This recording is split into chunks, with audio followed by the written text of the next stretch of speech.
Section 47 section 47 मा के भनेको छ भन्दाखेरि information on title to share. यदि कुनै पनि कम्पनीले आफ्नो सेयर होल्डरको इन्फर्मेसन माग्न खोज्यो के को बारेमा भन्दाखेरि टाइटलको बारेमा, उहाँको एड्रेसको बारेमा, हैन। सो त्यस्तो केसमा चाहिँ त्यस्तो share holder should be liable, है। उहाँको ड्युटी पनि हो, लायबल पनि हो कि उहाँहरूले त्यस्तो इन्फर्मेसनहरू कम्पनीलाई विदिन 30 डेज बुझाउनु पर्छ र त्यसै गरी कम्पनीले पनि त्यो इन्फर्मेसन आएको या पाएको 7 दिनभित्र कम्पनी रजिस्ट्रार अफिसलाई पनि सबमिट गर्नुपर्छ। रिमेम्बर, सेक्सन 47 ले भनेको छ information on title to share. यो भनेको यदि कुनै पनि कम्पनीले आफ्नो सेयर होल्डरसँग टाइटल सम्बन्धी जानकारी लिन चाह्यो भने, सेयरको टाइटल सम्बन्धी जानकारी लिन चाह्यो भने सेयर होल्डरको यो ड्युटी हुन्छ कि उनीहरूले कम्पनीलाई 30 दिनभित्र त्यस्तो जानकारी प्राप्त गराइसक्नुपर्ने हुन्छ र कम्पनीले त्यस्तो जानकारी प्राप्त भएको 7 दिनभित्र कम्पनी रजिस्ट्रार अफिसलाई पनि सबमिट गराउनु पर्ने हुन्छ। अब सेक्सन 48 सेक्सन 48 ले address of share holder cover गर्छ। सेक्सन 48 ले के भन्छ भने जुन कम्पनीमा सेयर होल्डर रेजिस्टर मेन्टेन भएको हुन्छ त्यसमा सेयर होल्डरको एड्रेस पनि मेन्सन गरेको हुनुपर्छ र जुन एड्रेस छ त्यो फेक हुनु भएन। That must be the real address, है त। त्यो रियल एड्रेस हुनुपर्छ सेयर होल्डरको। इन केस सेयर होल्डरले एड्रेस चेन्ज गरेको छ भने सेयर होल्डरले त्यसको बारेमा जानकारी गराउनुपर्छ कसलाई? कम्पनी रजिस्टर्ड अफिसलाई विदिन 7 डेज 10 डेज भनेर केही पनि छैन, यहाँ इमिडिएटली चाहिँ गराउनु पर्यो, है। So remember, address of the share holder भनेपछि तपाईँको सेक्सन 48 मा छ। यसमा चाहिँ कम्पनीको जुन रजिस्टर्ड अफिस छ त्यसमा चाहिँ के गर्नु पर्यो त? मेनली जुन रेजिस्टर मेन्टेन गरेको हुन्छ share holder register, debenture holder register भनेर, त्यो रेजिस्टरमा चाहिँ सेयर होल्डर या डिभेन्चर होल्डरको जुन एड्रेस हो त्यो तपाईँको मेन्टेन गरेको हुनुपर्छ। तर त्यो रियल एड्रेस हुनुपर्छ कि most of the time fake पनि राखिदिने गर्छ, अब कहाँ खोजेर बस्नु भन्ने चाहिँ होइन। त्यो केसमा एकदम रियल एड्रेस राख्ने। इन केस सेयर होल्डरले आफ्नो एड्रेस चेन्ज गरेको भए त्यो ठाउँमा चाहिँ त्यस्तो केसमा चाहिँ सेयर होल्डरको जिम्मेवारी हो कि त्यसले उहाँहरूले कम्पनीमा गएर आफूले चेन्ज गरेको एड्रेसको जानकारी गराउने। ठिक छ। अनि यो जुन रेजिस्टरको बारेमा जुन डिटेल चेन्जेसहरू मेन्टेन गर्ने मेन ड्युटी भनेको तपाईँको कम्पनी सेक्युरिटीको, त्यसै गरी डाइरेक्टरको चाहिँ एकदमै के हो त? मेन ड्युटी हो कि सेयर होल्डर रेजिस्टर राम्ररी मेन्टेन भएको छ कि छैन भनेर चेक गर्ने चाहिँ, है। यो चाहिँ हाम्रो सेक्सन 48। सेक्सन 49 यसमा चाहिँ इन्डेक्स अफ सेयर होल्डर। यसले के भन्छ भन्दाखेरि जुनसुकै कम्पनीको पनि यदि सेयर होल्डर मोर देन 50 जना छ भने त्यस्तो केसमा हरेक सेयर होल्डरको एउटा सेपरेट इन्डेक्स बनाउने, है। एउटा प्रत्येक सेयर होल्डरको लागि एउटा सेपरेट इन्डेक्स बनाउने, होइन, उनीहरूको नामको। किन भन्दाखेरि त्यस्तो इन्डेक्सहरूले जुन बेला पनि तपाईँलाई सेयर होल्डरको बारेमा इन्फर्मेसन चाहियो भने it should be readily available हुनु पर्यो के, होइन। रेडिली अभाइलेबल पनि हुनु पर्यो र सजिलै खोज्न पनि हुनु पर्यो। सो त्यही भएर सेक्सन 49 कम्पनी एक्टले के भन्छ भन्दाखेरि index of share holder necessary छ। कतिजना सेयर होल्डर भएको केसमा भनेपछि मोर देन 50 सेयर होल्डर भएको केसमा। ओके, सेक्सन 50 यो पनि एकदम इम्पोर्टेन्ट छ, है। मोस्ट अफ द टाइम यो वर्ड आउँछ सब्सटेन्सियल सेयर होल्डर, है। हरेक टाइम कसैले सोधिन्छ सब्सटेन्सियल सेयर होल्डर भनेको को हो भनेर। सो तपाईँले एकदम डेटा समेत राखेर दिनुपर्छ, है। हाम्रो कम्पनी एक्टले सब्सटेन्सियल सेयर होल्डर कसलाई भन्छ त? यसको दुईटा पर्सपेक्टिभ छ। एउटा पर्सपेक्टिभ कस्तो छ भन्दाखेरि कुनै पनि व्यक्तिले, रिमेम्बर, कुनै पनि व्यक्तिले यदि अर्डिनरी सेयर किन भनिरहेको छु भन्दाखेरि त्यो सेयरहरूमा फुल भोटिङ राइट हुनु पर्यो, है। सो यदि कुनै व्यक्तिले अर्डिनरी सेयरहरू विथ फुल भोटिङ राइट भएको कुनै पनि पब्लिक कम्पनीको, कुनै व्यक्तिले अर्डिनरी सेयरहरू विथ फुल भोटिङ राइट भएको कुनै पनि पब्लिक कम्पनीको मोर देन 5% होल्ड गरेको छ, चाहे आफ्नो नाममा चाहे एजेन्टको नाममा भने त्यस्तो सेयर होल्डरलाई हामी substantial share holder of the company भन्छौँ। एकछिन म अझ रिपिट गरिदिन्छु। कुनै पनि व्यक्तिले अर्डिनरी सेयरहरू विथ फुल भोटिङ राइट भएको कुनै पनि कम्पनीको, कुनै पनि पब्लिक कम्पनीको more than or at least 5% hold गरेको छ, आफ्नो नाममा पनि हुनसक्छ, एजेन्टको नाममा पनि हुनसक्छ भने त्यस्तो सेयर होल्डरलाई हामी सब्स्टेन्शियल सेयर होल्डर भन्छौँ।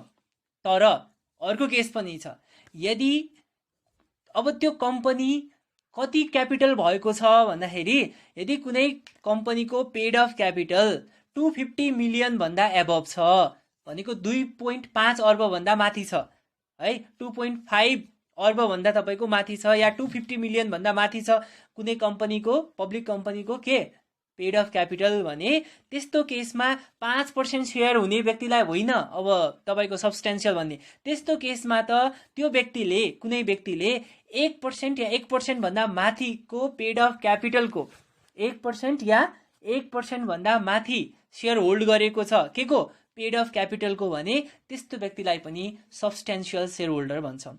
एउटा त नर्मल केस छ, कुनै पनि पब्लिक कम्पनीको 5% या 5% भन्दा बढी अर्डिनरी सेयर फुल भोटिङ राइट भएको होल्ड गरेको छ भने सब्स्टेन्शियल भयो। तर यदि ठुलो कम्पनी छ जसको पेड अफ क्यापिटल कति छ 250 मिलियन एबभ छ या 2.5 अर्ब भन्दा माथि छ भने त्यस्तो केसमा 5% हुनु जरुरी छैन। त्यस्तो केसमा त त्यो पेड अफ क्यापिटलको 1% या 1% भन्दा माथि होल्ड गरेको छ भने पनि त्यस्तो चाहिँ सेयर होल्डरलाई हामी सब्स्टेन्शियल सेयर होल्डर भन्छौँ। यो कम्पनी एक्ट 2063 ले भनेको है। प्लस अगेन के भनेको छ भन्दाखेरि एउटा जुन सब्स्टेन्शियल सेयर होल्डर छ है कुनै पनि पब्लिक कम्पनीको, उले आफ्नो कम्प्लिट इन्फर्मेसनहरू कम्पनीलाई दिनुपर्छ है। उहाँहरूले आफ्नो कम्प्लिट इन्फर्मेसन कसलाई बुझाउनुपर्छ, कम्पनीलाई विदिन 35 डेज।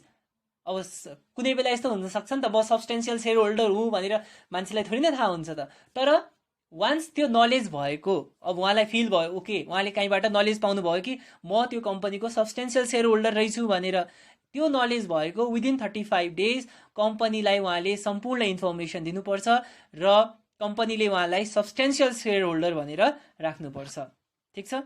अनि कुनै केसमा त्यस्तो सब्स्टेन्शियल सेयर होल्डरले आफ्नो सेयर बेचेर सिज गर्नुभयो भने कम टु एन एन्ड, अब सब्स्टेन्शियल सेयर होल्डर रहनु भएन किनकि उहाँले सेयर बेच्नु भयो भने त्यस्तो इन्फर्मेसन पनि कम्पनीलाई सबमिट गरिसक्नुपर्छ विथ रिजन कि उहाँले सब्स्टेन्शियल सेयर होल्डरबाट किन हट्नु भएको हो, त्यो पनि विदिन 35 डेज भित्र इन्फर्म गरिदिनु पर्छ। र त्यसै गरी प्रत्येक पब्लिक कम्पनीले त्यस्तो सब्स्टेन्शियल सेयर होल्डरको निमित्त छुट्टै रेजिस्टर मेन्टेन गर्नुपर्छ। क्लियर? गुड। सेक्सन 51 ले के भन्छ भन्दाखेरि inventory of shares, debentures and loans. एउटा कम्पनीले आफ्नो सेयर होल्डरको, डिभेन्चर होल्डरको र लोनको चाहिँ इन्भेन्ट्री मेन्टेन गर्नुपर्छ भनेको छ। अब यो इन्भेन्ट्री के हो हामी एकछिन तल डिस्कस गर्नेछौँ, तर पहिला बुझ्नुहोस् है। एउटा पब्लिक कम्पनीले या प्राइभेट कम्पनीले आफ्नो सेयर होल्डर, डिभेन्चर होल्डर र लोनको चाहिँ इन्भेन्ट्री मेन्टेन गर्नुपर्छ। र कस्तो छ भन्दाखेरि जस्तै एक्जिस्टिङ सेयर होल्डर र डिभेन्चर होल्डर हो भने चाहिँ उहाँहरूको 21 डेजमा होइन, तर होइन सिज्ड भएको, जुनले सिज्ड भनेको जुन गइसक्नु भयो होइन, त्यस्तो सेयर होल्डर र डिभेन्चर होल्डरको चाहिँ तपाईँको 30 दिन प्रायर चाहिँ के बनाउनु पर्छ त, इन्भेन्ट्री मेन्टेन गर्नुपर्छ। 30 दिन 21 दिन के को भनेपछि एजिएम हुनुभन्दा अगाडि। ल हेर्नुहोस् है, यदि तपाईँको पुरानो सेयर होल्डरहरू हुनुहुन्छ, पुरानो डिभेन्चर होल्डरहरू हुनुहुन्छ भने उहाँको 30 दिन प्रायर, एजिएम हुनुभन्दा 30 दिन प्रायर चाहिँ इन्भेन्ट्री मेन्टेन गर्नु पर्यो। त्यसै गरी एक्जिस्टिङ सेयर होल्डर, एक्जिस्टिङ तपाईँको डिभेन्चर होल्डरहरू हुनुहुन्छ भने उहाँको चाहिँ 21 दिन प्रायर है। सो पुरानोको चाहिँ 30 दिन प्रायर गर्नु पर्यो भने नयाँको चाहिँ जुन एक्जिस्टिङ हुनुहुन्छ उहाँको चाहिँ 21 दिन prior to AGM inventory maintain गर्नु पर्यो। अब इन्भेन्ट्री भनिरहेको छु सेयर होल्डरको, डिभेन्चर होल्डरको। अब यो इन्भेन्ट्री भनेको हो के त भन्दाखेरि सुन्नुहोस् है त, एउटा इन्भेन्ट्रीले के कन्टेन्स गर्नुपर्छ भनेपछि ल हेर्नुहोस्, एउटा कम्पनीको अथराइज्ड क्यापिटल कति छ, त्यो मैले भनिसकेँ अघि। अथराइज्ड अस्ति नै मैले भनिसकेको छु अथराइज्ड क्यापिटल के हो। त्यसपछि कुन क्यापिटल हुन्छ, इस्युड क्यापिटल कति हो, त्यसपछि पेड अफ क्यापिटल कति हो। मैले यो तिनटैको कुरा भनिसकेको छु है। सो एउटा कम्पनीको अथराइज्ड क्यापिटल कति हुनुपर्छ, कति छ त्यो मेन्टेन हुन्छ, इस्युड क्यापिटल कति छ त्यो मेन्टेन हुन्छ, पेड अफ क्यापिटल कति हुन्छ त्यो मेन्टेन हुन्छ, सेयर होल्डरलाई या एभ्री सेयरको लागि हामीले कति कल गरेको छौँ। कति कल भनेको त्यो फोन कलको कुरा होइन है। फर्स्ट कल, सेकेन्ड कल, मैले भनेको छु नि एप्लिकेसन हुन्छ पहिला, फेरि फर्स्ट कल, सेकेन्ड कल, इन्स्टलमेन्टमा हामी सेयरको पैसा उठाउँछौँ नि होइन, त्यो कतिवटा कल भएको छ एभ्री सेयरको लागि त्यो डेटाहरू मेन्टेन गरेको हुनुपर्छ। अनि total amount of instalment paid, okay call त गर्नुभयो, इन्स्टलमेन्ट कति पेड भएको छ त्यो पनि रेकर्डहरू हुनुपर्छ। अनि तपाईँले डिबेन्चर र सेयरहरू इस्यु गर्दाखेरि ब्रोकरेज चार्जहरू कति पे गर्नुभएको छ त्यो पनि मेन्टेन गर्नुपर्छ। तपाईँको सेयरमा कति एमाउन्ट ड्यू छ र कति एमाउन्ट रिकभरेबल छ त्यो पनि मेन्टेन गर्नुपर्छ। त्यसै गरी कुनै सेयरलाई तपाईँले फर्फिट गर्नुभयो, FORFEIT, धेरै मान्छेलाई अब थाहा हुँदैन FORFEIT, फोरफिट अफ सेयर भनेको के हो। फोरफिट अफ सेयर भनेको तपाईँले सेयरलाई क्यान्सल गरिदिनुहुन्छ। तपाईँले सेयर इस्यु गर्नुभएको थियो, एउटा व्यक्तिलाई दिनुभएको थियो। अब मैले भने नयाँ कम्पनी खोल्दाखेरि चाहिँ यो हुन्छ है।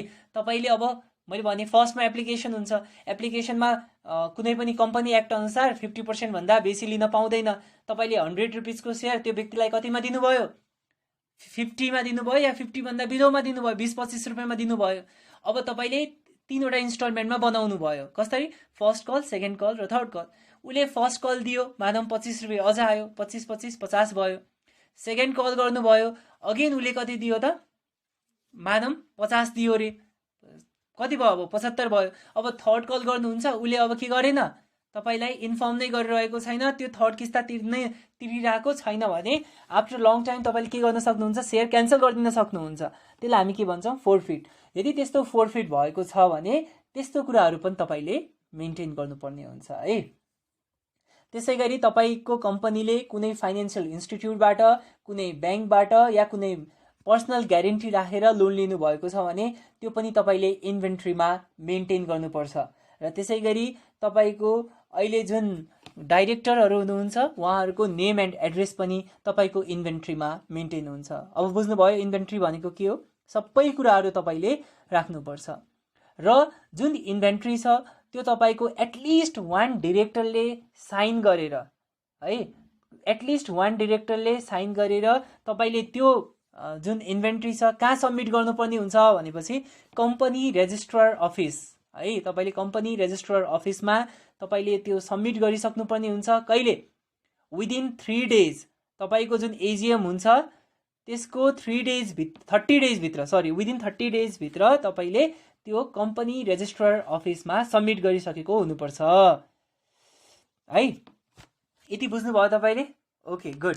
अब त्यसपछि अगाडि हेर्नुहोस् है, यदि कुनै कम्पनीले एजिएम गर्दैन होइन, कुनै कम्पनीले के गर्दैन, एजिएम गर्दैन भने, तर उसले इन्भेस्टमेन्ट गरेको छ सेयर र डिबेन्चरमा भने त्यस्तो केसमा चाहिँ उहाँहरूले 6 मन्थभित्र एभ्री फाइनेन्सियल इयरको या एट द एन्ड भनौँ, तपाईँको फाइनेन्सियल इयर एन्ड भएको 6 महिनाभित्र त्यस्तो इन्भेन्ट्रीहरू कम्पनी रेजिस्ट्रार अफिसलाई बुझाउनु पर्ने हुन्छ। अब एजिएम गर्नेले त बुझिसक्नु भयो, एजिएम गरेको 30 दिनभित्र बुझाइसक्नु पर्यो। तर जुन कम्पनीले एजिएम कन्डक्ट गर्दैन उसले आफ्नो फाइनेन्सियल इयर एन्ड भएको 6 महिनाभित्र त्यो सब डिटेलहरू कम्पनी रेजिस्ट्रार अफिसलाई बुझाउनु पर्छ। सो इन्भेन्ट्री चाहिँ सबैले मेन्टेन गर्नु पर्यो, चाहे एजिएम गर्ने चाहे एजिएम नगर्ने दुइटै कम्पनीले। तर एजिएम गर्ने कम्पनीले चाहिँ आफ्नो एजिएम भएको 30 दिनभित्र बुझाउनु पर्छ भने एजिएम नगर्ने कम्पनीले चाहिँ फाइनेन्सियल इयर एन्ड भएको तपाईँको 6 महिनाभित्र बुझाइसक्नु पर्यो। बुझ्नुभयो, गुड। Okay, section 52। सेक्सन 52 ले के भनेको छ, लिन अन सेयर। के हो यो लिन अन सेयर भनेको, LIEN, लिन अन सेयर्स। अब लिन अन सेयर्स भनेको के हो भन्दाखेरि अब हरेक कम्पनीले सेयर होल्डर रेजिस्टर मेन्टेन गर्छ होइन, उनीहरूको सेयर कति छ, उनीहरूको पेड गरेको कति छ, उनीहरूको ड्यू कति छ, सबै मेन्टेन गर्छ नि होइन।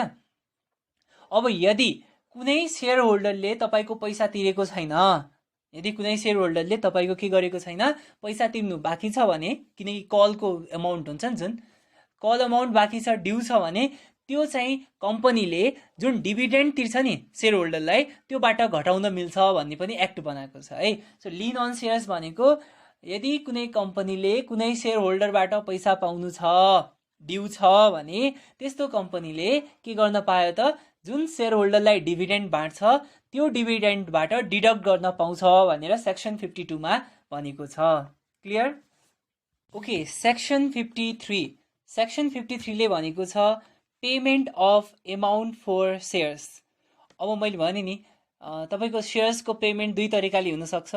जुन कम्पनी नयाँ छ उसले सबै सेयरको पैसा सुरुमा लिन पाउँदैन, उसले चाहिँ फर्स्टमा एप्लिकेसन लिनुपर्छ, एप्लिकेसनमा उसले 50% या 50% भन्दा बिलो लिनुपर्छ, फेरि उसले डिफ्रेन्ट कलहरू बनाउनु पर्छ, either first call, second call, third call, उसले अब कति कलसम्म जाने हो त, उसले त्यो जुन इन्स्टलमेन्टमा पैसा उठाउने हो त्यो कति इन्स्टलमेन्टमा उठाउने हो उसले त्यो कलहरू डिसाइड गर्न सक्नुपर्छ है। अब सो यो केसमा हामीले मेनली अब जुन कम्पनीले सुरुमै पैसा लिन्छ उसमा त अब टेन्सन नै भएन हैन, कस्टमर त्यो सेयर होल्डरबाट पछि पैसा लिनुपर्छ, ड्यू हुन्छ भन्ने कुरा नै रहँदैन। तर जुन केसमा कम्पनीले इन्स्टलमेन्टमा सेयरको पैसा उठाइरहेको हुन्छ, त्यसरी एप्लिकेसनबाट, फेरि first call, second call, third कलबाट, त्यो केसमा चाहिँ अब पेमेन्टको नियमहरू के गर्न सकिन्छ भनेर कम्पनी एक्टको सेक्सन 53 मा तपाईँलाई भनेको छ है। अब फर्स्टमा त त्यही भनेको छ, सेयर होल्डरले प्रत्येक जुन अमाउन्ट हुन्छ सेयरको गर्नु पेमेन्ट गर्नुपर्ने अमाउन्ट त्यो हरेक कलमा बुझाउनु पर्छ भनेर भनेको छ। तर इन केस ल ठिक छ, यो त बुझेँ, तर अब फर्स्टमा तपाईँले के बुझ्नुहोस् भन्दाखेरि पहिला त सेयर होल्डरलाई हामी के गर्छौँ, नोटिस पठाउँछौँ हैन। प्रत्येक सेयर होल्डरलाई हामीले के पठाउनु पर्छ, रिटर्न नोटिस पठाउनु पर्छ, एउटा प्रिस्क्राइब फर्मेट छ हैन, उहाँको टाइमलाई मेन्सन गरेर तपाईँले यो टाइममा यो कलको अमाउन्ट तिरिसक्नुपर्छ भनेर उहाँलाई 30 डेजको टाइम दिएर नोटिस पठाएको हुनुपर्छ हैन। र एउटा पब्लिक कम्पनीले त्यो नोटिसलाई केमा पनि पब्लिस गर्नुपर्छ भनेपछि जुन हाम्रो नेसनल लेभलको डेली न्युज पेपर हुन्छ एटलिस्ट 2 टाइम्स त्यस्तो नोटिसहरू पब्लिस गरेको हुनुपर्छ है, कि हामी अब यो कल उठाइरहेको छौँ, कृपया जसको पेन्डिङ छ हैन, जसको कल पेमेन्ट तिर्नुपर्ने छ तिर्नुहोस् भनेर डेली न्युज पेपर जुन नेसनल न्युज पेपर हुन्छ त्यसमा एटलिस्ट 2 टाइम चाहिँ पब्लिस गर्नुपर्छ। तर त्यति गर्दा गर्दै पनि यदि कुनै सेयर होल्डरले के गर्न सकेन, पेमेन्ट गर्न सकेन भने के हुन्छ त, अब के गर्ने, अब अघिको जस्तै सेयर फोरफिट गरिदिने त, अब सेयर क्यान्सल गरिदिने होइन, अझ उहाँलाई 3 मन्थको ड्युरेसन दिइन्छ है। अगेन डेट एक्सपाइरेसन हुन्छ 30 दिनमा, 30 दिनको जुन एक्सपाइरेसन भएको छ त्यहाँबाट अगेन 3 मन्थको टाइम दिइन्छ र उहाँलाई के भनिन्छ भन्दाखेरि आफ्टर 3 मन्थ पनि हामी विदिन 3 मन्थ पनि हामी तपाईँको पैसा रिसिभ गर्छौँ, तर विथ इन्ट्रेस्ट। सो त्यतिसम्म पनि हामीले उहाँलाई के गरिदिन्छौँ, नोटिस गर्छौँ।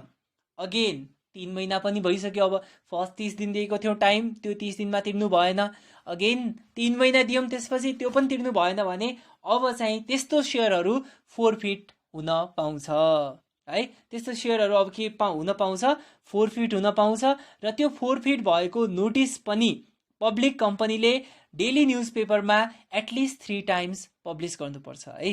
सो तपाईँले कुनै सेयरलाई फोरफिट गर्नुभयो, फोरफिट भनेको क्यान्सल गर्ने हो नि त सेयर, अब तपाईँले त्यो सेयरलाई क्यान्सल गरिदिनु भयो भने त्यो पनि तपाईँले जुन डेली न्युज पेपरहरू हुन्छ नेसनल लेभलको त्यसलाई एटलिस्ट 3 टाइम पब्लिस गर्नुपर्ने हुन्छ। र यदि कुनै सेयर तपाईँको फोरफिट भएको छ भने अब तपाईँको बोर्ड अफ डिरेक्टरहरूले त्यस्तो पैसाहरू, अब यस्तो छ नि त, अब त्यो व्यक्तिले तपाईँलाई एप्लिकेसन फन्ड तिरेकै हो हैन, एप्लिकेसन तिरेको छ, अनि फर्स्ट कल तिरेको हुनसक्छ, इन्स्टलमेन्ट त तिरेको हुनसक्छ नि त, कुनै इन्स्टलमेन्ट पो उसको पेन्डिङ भएको हो हैन। सो अब त्यो पैसा के गर्ने भनेपछि तपाईँको बोर्ड अफ डिरेक्टरले त्यो पैसालाई रिफन्ड गर्नु पनि पाउँछ। अनि यदि त्यो पैसा रिफन्ड गर्नुपर्ने हो भने त्यो पैसा तपाईँले कम्पनीले विदिन 3 मन्थ त्यस्तो सेयर होल्डरलाई रिफन्ड गरिसक्नुपर्ने हुन्छ। प्लस यदि कम्पनीले 3 महिनाभित्र पनि त्यस्तो सेयर होल्डरको पैसा रिफन्ड गर्न सकेन भने अब के गर्नुपर्छ त, इन्ट्रेस्ट चार्ज हुन्छ है त्यस्तोमा, ठिक छ। तपाईलाई कम्पनीले इन्ट्रेस्ट समेत तिर्नुपर्ने हुन्छ, जति डिले भयो त्यति इन्ट्रेस्ट तिर्दै जानुपर्ने हुन्छ। अब अर्को क्वेसन आउँछ कि जुन सेयर फोरफिट भयो, जुन सेयर क्यान्सल भयो, त्यो सेयरलाई अब के गर्ने भनेपछि आइदर त्यसलाई रिसोल्ड गर्न पायो कम्पनीले हैन, अब जुन सेयर क्यान्सल भइसक्यो त्यसलाई आइदर रिसोल्ड गर्न पायो अर बीओडी ले डिसाइड गरे अनुसार त्यसलाई डिसमिस पनि गर्न पाउँछ। अब एओए मा आर्टिकल अफ एसोसिएसनमा के लेखेको छ त, यदि कसैले इन्स्टलमेन्ट तिर्न सकेन भने त्यस्तो केसमा के गर्ने प्रावधान छ एओए मा, त्यो अनुसार नै उनीहरूले डिसिजन लिनुपर्छ। सेक्सन 54। अब सेक्सन 54 ले के भनेको छ भन्दाखेरि यदि कुनै व्यक्तिहरूले जोइन्टली मिलेर कुनै पब्लिक कम्पनीको सेयर किनेको छ भने अब त्यस्तो केसमा पेमेन्ट कसरी गर्ने भनेर सेक्सन 54 मा भनेको छ। त्यस्तो केसमा यो त अब सिम्पल लजिक हो नि, कसैले पनि भन्न मिल्छ। त्यस्तो केसमा त्यस्तो जोइन्ट पार्टनरहरूले आफ्नो सेयरको अनरसिपको जति प्रपोर्सन छ त्यही अनुसार उनीहरूले कल एमाउन्टहरू तिर्नुपर्ने हुन्छ है। सो सेयर एमाउन्टको कल जुन हुन्छ त्यो चाहिँ उनीहरूले आफ्नो सेयरमा जतिको प्रपोर्सन छ त्यही अनुसारको उनीहरूले एमाउन्ट तिर्नुपर्छ। ठिक छ, यो चाहिँ हाम्रो सेक्सन 54 मा भनेको छ। अब सेक्सन 55 मा 54 पछि 55 मा के भनेको छ भन्दाखेरि अब सेयर्स र डिभेन्चर्सको सेयर र डिभेन्चर्सको अनरसिपको कुरा आएको छ, ownership of shares and debentures. अब कुनै बेला डिस्प्युट आयो, केमा डिस्प्युट आयो, सेयर या डिभेन्चर हैन, एकले भन्छ मेरो हो अर्कोले भन्छ मेरो हो भने त्यस्तो केसमा कसरी सल्भ गर्ने त्यो डिस्प्युटहरू भनेपछि अब हामीले त के बनाएको हुन्छ, हरेक कम्पनीले सेयर होल्डर र डिभेन्चर होल्डरको लागि रेजिस्टर मेन्टेन गरेको हुन्छ। अब त्यो सेयर होल्डर र डिभेन्चर होल्डरको रेजिस्टरमा जसको नाम छ त्यही नै एक्चुअल अनर हुन्छ कम्पनीको निमित्त। ठिक छ, यो चाहिँ हाम्रो सेक्सन 55 मा भनेको छ। Okay, section 56। सेक्सन 56 मा power of company to alter its share capital भनेको छ। एउटा कम्पनीको पावर जुनले आफ्नो सेयर क्यापिटललाई अल्टर भनेको चेन्ज गर्न सक्छ कि। सो कस्तो कस्तो पावर दिएको छ कम्पनीलाई जुनबाट कम्पनीले आफ्नो सेयर क्यापिटललाई के गर्न सक्छ, चेन्ज गर्न सक्छ भनेर सेक्सन 56 मा भनेको छ। अब यो सेक्सनले के भनेको छ भन्दाखेरि कुनै पनि कम्पनीले आफ्नो जेनरल मिटिङमा स्पेशल रिसोल्युसन पास गरेर आफ्नो सेयर क्यापिटलमा चेन्ज गर्न सक्छ, तर कुन कुन कन्डिसनमा भनेपछि आफ्नो अथराइज सेयर क्यापिटल बढाएर by increasing its authorise capital by issuing new share है। आफ्नो अथराइज क्यापिटल जुन छ त्यो बढाएर कसरी भनेपछि न्यू सेयरहरूलाई इस्यु गरेर, एक यो तरिका हुनसक्छ अल्टर गर्ने। सेकेन्ड, तपाईँहरूले सुन्नुभएको होला होइन, सेयर स्प्लिट भनेर, सेयर कन्सोलिडेसन भनेर।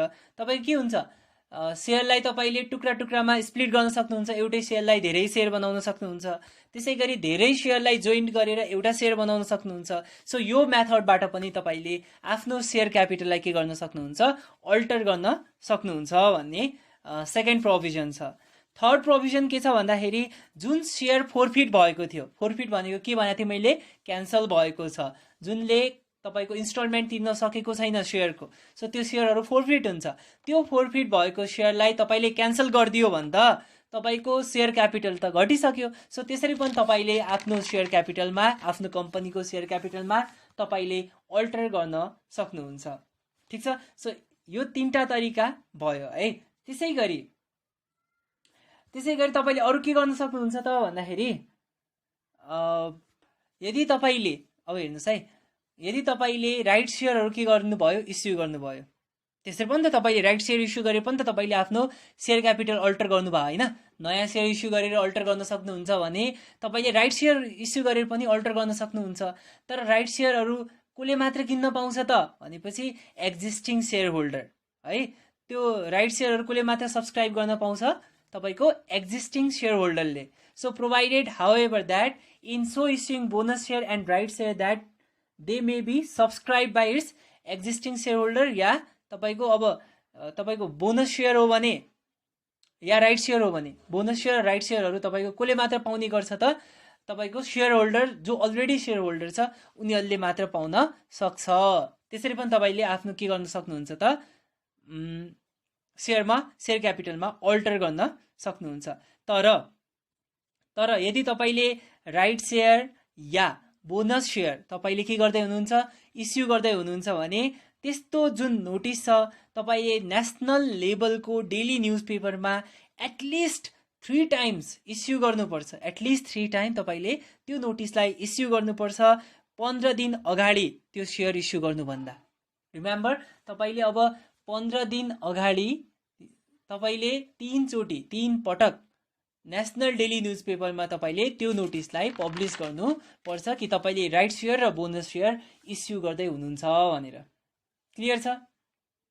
ओके, यहाँसम्म त बुझ्यौँ हामीले शेयरमा कसरी हामी शेयर क्यापिटलमा कसरी अल्टर गर्न सक्छौँ भने नयाँ शेयर इस्यु गरेर गर्न सक्छौँ, जुन शेयर फोरफिट भएको त्यसलाई क्यान्सल गरेर गर्न सक्छौँ, शेयर स्प्लिट एउटा शेयरलाई टुक्रा टुक्रा गरेर गर्न सक्छौँ भने धेरै शेयरलाई जोइन गरेर गर्न सक्छौँ, राइट शेयर बोनस शेयरहरू इस्यु गरेर गर्न सक्छौँ हैन। सो यति कुराहरू छ जुनबाट तपाईले आफ्नो शेयर क्यापिटलमा चेन्ज गर्न सक्नुहुन्छ। बुझ्नुभयो? ओके, अब अर्को कुरा पनि छ, कुनै पनि कम्पनीले आफ्नो शेयर क्यापिटल कसरी इन्क्रिज गर्न सक्दैन भन्दाखेरि तपाईले जुन एसेट छँदै थियो कम्पनीको त्यसलाई रिभ्याल्युट गर्छु र म अब के गर्छु त आफ्नो क्यापिटल बढाउँछु भन्न चाहिँ पाउँदैन है। तपाईको आइदर प्रफिट बढेको र तपाईको जुन रिजर्भ बढेको छ त्योबाट तपाईले के गर्न सक्नुहुन्छ शेयर क्यापिटल बढाउन सक्नुहुन्छ, जुन रिजर्भ फन्ड छ त्योबाट बढाउन मिल्यो। तर हैन म अब यो एसेटहरू जुन छ त्यसलाई रिभ्याल्युट गर्छु र कम्पनीको शेयर क्यापिटल बढाउँछु भन्न चाहिँ पाउनुहुन्न है। क्लियर छ? ओके, सो देन अब के भयो भन्दाखेरि तपाईको राइट शेयर र बोनस शेयर तपाईले इस्यु गर्नुभयो र इस्यु गरिसकेको पनि 35 दिनमा पनि त्यो शेयर होल्डरहरूले त्यो सब्सक्राइब गरेन भने के गर्ने भनेपछि त्यसपछि चाहिँ अब त्यो डिसिजन चाहिँ बोर्ड अफ डिरेक्टरमा छोडिन्छ कि उनीहरूले अब त्यो शेयर क्यान्सल गर्ने कि के गर्ने भनेर बोर्ड अफ डिरेक्टरमा त्यो डिसिजनहरू छोडिन्छ। यहाँसम्म क्लियर छ? ओके, सो यो थियो हाम्रो section 56। Clear? Thank you. Okay, अब सेक्सन 57 मा के भनेको छ भन्दाखेरि ओके अघि सेक्सन 56 मा कम्पनीसँग पावर छ कि छैन आफ्नो शेयर क्यापिटललाई अल्टर गर्ने भन्दाखेरि छ भनेको थियौँ। अब त्यसमा मेनली हामीले आफ्नो कम्पनीको शेयर बढाउने चाहिँ कुरा गरेका थियौँ कि शेयर क्यापिटल बढाउने कुरा गरेका थियौँ। अनि त्यसै गरी सेक्सन 57 मा आएर रिडक्सन अफ शेयर क्यापिटलको कुरा आएको छ कि अब के कम्पनीले आफ्नो शेयर क्यापिटल रिडक्सन गर्न सक्छ भनेर क्वेसन आएको छ। यसको उत्तर पनि यस हो। तर अब इन्क्रिज गर्न सजिलो छ, किन भन्दाखेरि इन्क्रिज गर्नु भनेको त कम्पनी ग्रो हुनु हो नि त, त्यो भने त राम्रो हो। तर अब कम्पनीले रिडक्सन गरिरहेको छ भने त्यो बेला त अब डेन्जर छ हैन, त्यसले त धेरैलाई घाटा हुन सक्छ। त्यही भएर यो प्रोसेस अलिकति कम्प्लेक्स किन छ भन्दाखेरि त्यसमा चाहिँ तपाईको जनरल मिटिङमा स्पेशल रिसोल्युसन गरेर कम्पनीले इन्क्रिज गर्न सक्थ्यो शेयर क्यापिटल भने यसमा तपाईको जब शेयर क्यापिटल घटाउनु पर्छ त्यो बेला चाहिँ स्पेशल रिसोल्युसन त फर्स्टमा पास गर्नु पर्यो, त्यसपछि त्यो कुरा चाहिँ एप्रुभल कोबाट लिनुपर्छ त कोर्टबाट लिनुपर्छ है। सो शेयर क्यापिटल घटाउने हो भने कम्पनीको पहिला त स्पेशल रिसोल्युसन पास गर्नु पर्यो जनरल मिटिङमा, त्यसपछि गएर कोर्टसँग के माग्नु पर्यो त कोर्टसँग एप्रुभल माग्नु पर्यो र त्यो कुराहरू एमेन्ड गर्नु पर्यो MOA र AOA मा है। यो त छँदैछ। अब कुन केसमा कोर्टले तपाईलाई एप्रुभल दिन सक्छ कि शेयर क्यापिटल घटाउनलाई। एउटा फर्स्ट केस जुन केसमा तपाईले शेयर त इस्यु गर्नु भएको थियो, जुनमा तपाईको अब कल अमाउन्टहरू जुन थियो त्यो पेमेन्ट भएको छैन हैन। तपाईले अब शेयर बेच्नु भयो आफ्नो शेयर होल्डरलाई, उनीहरूले एप्लिकेसनको पैसा दियो, फर्स्ट कलको अमाउन्ट दियो, सेकेन्ड कलको अमाउन्ट दियो, अब बाँकी पैसा दिएन भने त्यो केसमा पनि तपाईले अब जुन कलबाट पैसा उठेको छैन त्यो पैसालाई तपाईले घटाउन सक्नुहुन्छ के। 100 रुपैयाँको शेयर बेच्नु भएको थियो, 60 रुपैयाँ मात्र उठेको छ, 40 उठ्न बाँकी छ भने त्यो 40 जुन उठ्न बाँकी छ त्यसलाई तपाईले रिडक्सन गर्न सक्नुहुन्छ। एक अर्को उपाय हुन सक्छ जुन जुन व्यक्तिले तपाईँको सेयर किनेको छ र जुन व्यक्तिले तपाईँलाई फुल्ली पेड पनि गरेको छ उनीहरूको सबैको सेयर तपाईँले किन्नु पर्यो क्या फेरि कम्पनीले किनेर फेरि घटाउन मिल्यो है। सेकेन्ड। थर्ड भनेको अब कहिलेकाहीँ नेचुरल क्यालामिटिजहरू आइदिन्छ, बिग लसहरू कम्पनीले फेस गर्नुपर्ने हुन्छ, त्यो केसमा कम्पनीले आफ्नो सेयरको फेस भ्याल्यु घटाउँछ र त्यसरी पनि सेयर क्यापिटल घटाउन पाउँछ र कोर्टले एप्रुभल दिने भनेको यो कन्डिसनहरू हो। सो यो कन्डिसनमा तपाईँले आफ्नो सेयर क्यापिटल रिडक्सन गर्न सक्नुहुन्छ कम्पनीको। Thank you.